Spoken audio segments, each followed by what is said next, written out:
இப்படி ஒரு சொல்ல நான் கேட்கணுமா?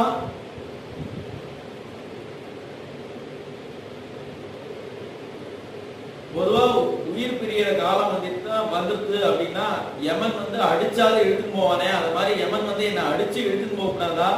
ஏன் இன்னும் உயிரோட இருக்கேன் அப்படின்னு கேட்கிறா.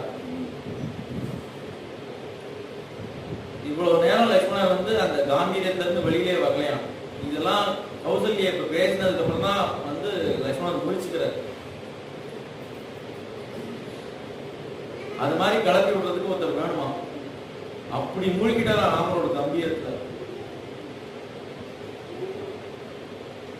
அம்மா நீங்க கவலைப்படாதீங்க, துக்கப்படாதீங்க, இந்த பட்டாபிஷேகத்தை நான் எப்படியும் நடத்தியே தீர்வேன். நான் வச்சுருக்கேன் இந்த வில் அம்பு இதெல்லாம் அலங்காரம் நினைக்காதீங்க.